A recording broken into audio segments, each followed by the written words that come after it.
अस्सलाम वालेकुम मेरे सादा से पाकिस्तानियों, मेरा नाम रेहान तारिक है और आप मेरा यूट्यूब चैनल और फेसबुक पेज देख रहे हैं। करोड़हा दुरूद आका दो जहां नबी मेहरबा मोहम्मद मुस्तफ़ा सल्लल्लाहु अलैहि वसल्लम पर। इस दुआ और इस उम्मीद के साथ इस व्लॉग का आगाज़ करते हैं कि अल्लाह रब्बुल इज़्ज़त इस मुल्क के फैसला साजों के दिलों में सादा से पाकिस्तानियों के लिए ज़रा सी नरमी पैदा कर दे। Chief of the army staff general Syed Asim Munir, अगर ये कहा जाए कि माजी करीब की इस्टेब्लिशमेंट और माजी करीब के chief of the army staff से ज़्यादा तगड़े, ज़्यादा ताकतवर आर्मी चीफ है तो ये कहना गलत नहीं होगा। और हम इस व्लॉग में ये इस्टेब्लिश करेंगे कि किस तरह मुल्क की तमाम तर डोमेन्स को इस वक्त बराह रास्त chief of the army staff control कर रहा है। और माजी में जनरल कमर जावेद बाजवा इस हवाले से खासे कंट्रोवर्शियल हो गए थे कि वो इकोनॉमिक डोमेन के अंदर इंटरवीन क्यों करते हैं और पॉलिटिकल डोमेन में उनकी इंटरवेंशन ज़्यादा है। लेकिन यहाँ पर आसिम मुनीर साहब की तमाम तर डोमेन्स में इंटरवेंशन, तमाम तर डोमेन्स में कंट्रोल, अगर ये कहा जाए कि मुल्क को बाकायदा तौर पर practically chief of the army staff general Syed Asim Munir control किए हुए हैं तो ये कहना गलत नहीं होगा। इस व्लॉग में सबसे पहले तो ये इस्टेब्लिश करने की कोशिश करेंगे। उसके बाद इंपॉर्टेंट चीज़ ये है कि साबिका DGISI की आसिम मुनीर से मुलाकात की बाज़गश्त इस वक्त वफाकी दारुल हुकूमत में गूंज रही है। और वफाकी दारुल हुकूमत में ये चहमगोइयाँ भी हैं कि वही DGISI जो chief of the army staff general Syed Asim Munir को आर्मी चीफ नहीं देखना चाहते थे, वो तरले और मिन्नतें करके आसिम मुनीर साहब के पास पहुंचे और क्या गुजारिशात की हैं। इस मुलाकात का खुलासा या लुब्बे लुबाब क्या है, इसकी हकीकत भी इसी व्लॉग में आशिकार करने की कोशिश करेंगे। और उसके बाद कप्तान से मुताल्लिक क्या गुफ्तगू हो रही है और क्या कप्तान की रिहाई का परवाना कहीं रास्ते में है, कुछ अहकामात सादिर कर दिए गए हैं, इंस्ट्रक्शंस जारी हो गई हैं, ये सारे मामलात भी आपके सामने रखेंगे। इससे पहले मैं क्विक अपडेट आपको देता चलूँ कि आज ताहयात नाहली केस से मुताल्लिक 7 रुकनी लार्जर बेंच जो सुप्रीम कोर्ट ऑफ पाकिस्तान के चीफ जस्टिस काजी फायजा की सरबराही में समाअत कर रहा है। अभी जिस वक्त हम व्लॉग रिकॉर्ड करा रहे हैं तो उस वक्त ये समाअत जारी है। आज के दिन में तो मुश्किल ही लगता है कि कंक्लूसिव हो सके। दूसरी important development Islamabad high court से आई है, जहां पर चेयरमैन नैब की जो दरखास्त थी लेफ्टिनेंट जनरल रिटायर्ड नज़ीर भट्ट साहब की, वो भी एक रिटायर्ड जर्नल है, उन्होंने कहा था कि नैब के सज़ा याफ्ता जो मुजरिमान हैं, मुलजिमान नहीं कहूँगा मैं, मुजरिमान हैं, उनकी सज़ा जो ताहयात नाहली की सज़ा है वो 10 साल होनी चाहिए। उसको इस्लामाबाद हाई कोर्ट के डिवीजन बेंच ने एक्सेप्ट कर लिया है। ये दूसरी इंपॉर्टेंट खबर है। और तीसरी इंपॉर्टेंट खबर यकीनन वो रात की खबर है जिसको जो खासी मुख्तलिफ डोमेन्स के अंदर डिस्कस हो रही है, और वो है पेशावर हाई कोर्ट का डिसीजन, जिसके बाद चौधरी रियासत अली और काजी अदालत अली की जो लड़ाई है वो भी कशीदगी इख्तियार करती हुई आपको दिखाई देगी। क्योंकि पेशावर हाई कोर्ट का पाकिस्तान तहरीक इंसाफ के सामने 9 मई के मुलजिमान को रिलीफ देना इस्टेब्लिशमेंट को एक आंख नहीं भाएगा।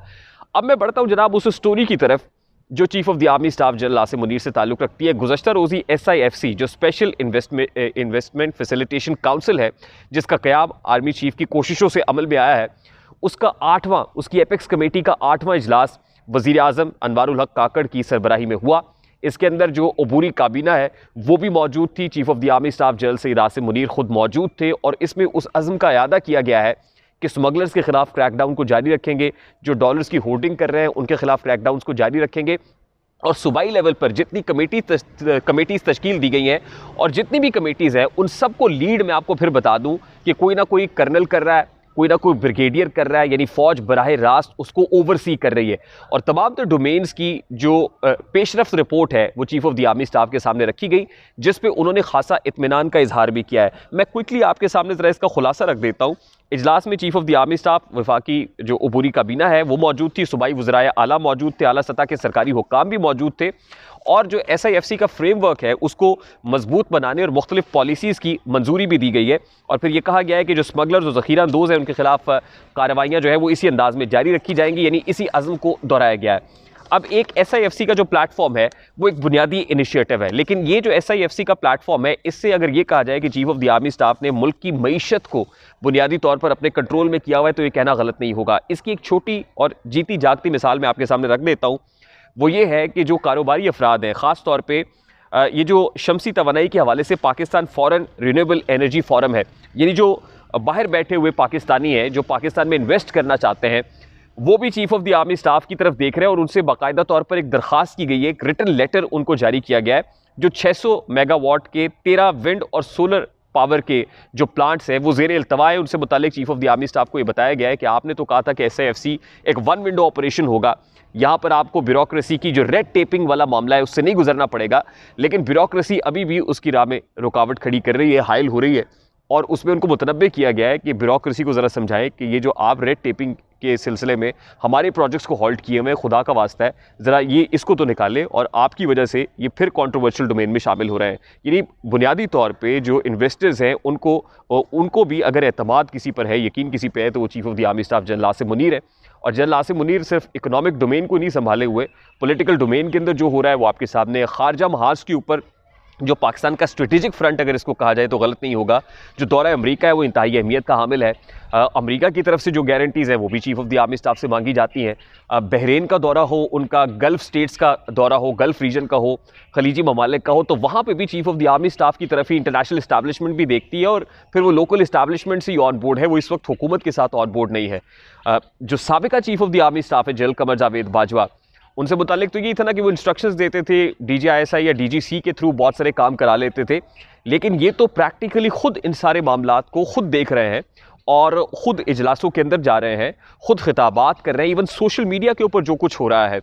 उसके ऊपर बरमला अपने ख़यालात का इजहार कर रहे हैं। तो अगर ये कहा जाए कि ये सबसे ज़्यादा पावरफुल है, सबसे ज़्यादा कंट्रोल वाले हैं, मुशर्रफ के बाद की बात कर रहा हूँ मैं, जनरल शवाक परवेज़ कियानी आए, जनरल राहील शरीफ आए, जनरल कमर जावेद बाजवा आए, तो मैं इन तीन चीफ्स के साथ प्रैक्टिकली, क्योंकि मुशर्रफ तो एक ताले आज़मा थे, डिक्टेटर थे,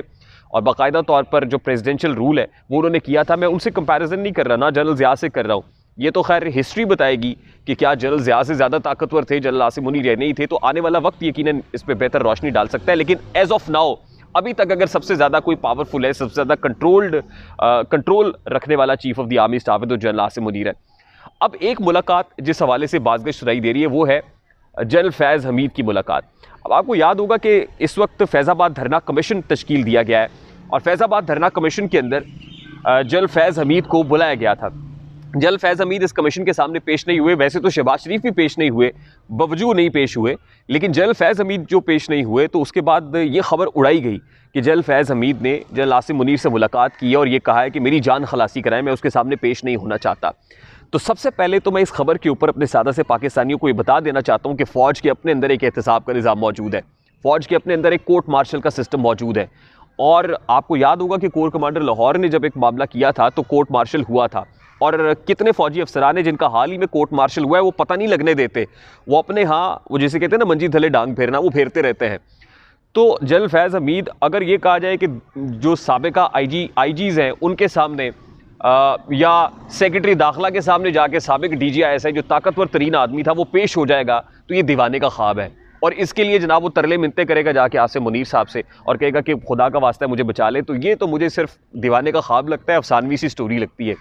इंपॉर्टेंट चीज़ ये है कि उनके अपने अंदर जो है एक इंटरनल मैकेनिज्म है, हो सकता है कि वहाँ कहीं उनके कोर्ट मार्शल की बात हो रही हो, तो इस सिलसिले में वो जाके आसिम मुनीर साहब से कहें कि थोड़ा सा रिलीफ की गुंजाइश पैदा करें, ये तो हो सकता है। लेकिन ये नहीं हो सकता कि धरना कमीशन से बचने के लिए वो आसिम मुनीर साहब के पास जा रहे हो। इसके ऊपर मेरा स्टांस बड़ा क्लियर है। दूसरी इंपॉर्टेंट चीज़ ये है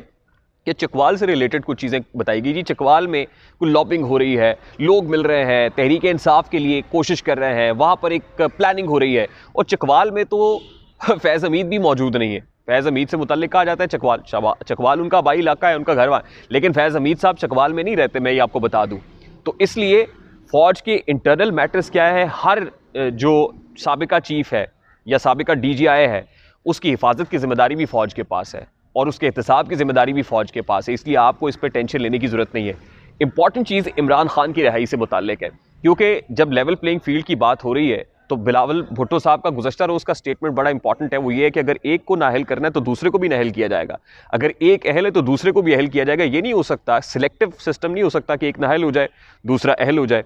या तो दोनों नाअहल होंगे या दोनों अहल होंगे। ये बड़ी इंपॉर्टेंट चीज़ है। और जहाँ अदलिया अपने दामन पर लगा हुआ दाग धो रही है, वहीं इस्टेब्लिशमेंट पर भी जोर डाला जा रहा है कि वो भी इस दाग को धोएं, लेवल प्लेइंग फील्ड क्रिएट करें, सबको लड़ने का मौका दिया जाए। और बड़ी इंपॉर्टेंट चीज़ ये है कि आने वाले दिनों में कोई धमाका भी हो सकता है। ताहयात नाहली केस से मुताल्लिक लग तो यही रहा है कि नवाज शरीफ साहब को क्लीन चिट मिल जाएगी, लेकिन ये भी हो सकता है कि इमरान खान साहब को भी अपने केस के अंदर क्लीन चिट इस हद तक मिल जाए, कम अज़ कम इस हद तक। गिरफ्तार बाहर आना जेल से ये अलग बात है, लेकिन इस हद तक मिल जाए कि कहीं ना कहीं बल्ले का निशान उनके पास मौजूद हो। पाकिस्तान तहरीक इंसाफ के जो 9 मई के मुल्ज़िमान हैं जिनको इलेक्शन नहीं लड़ने दिया जा रहा, उनको इलेक्शन लड़ने के हवाले से कोई राह हमवार की जा सके, तो ये इंपॉर्टेंट खबर हो सकती है, खुशखबरी हो सकती है जो PTI के लोगों के लिए होगी। जाते जाते मैं आपसे फिर इंतहाई अदब से रिक्वेस्ट करूँगा कि अगर आपने हमारा चैनल सब्सक्राइब नहीं किया है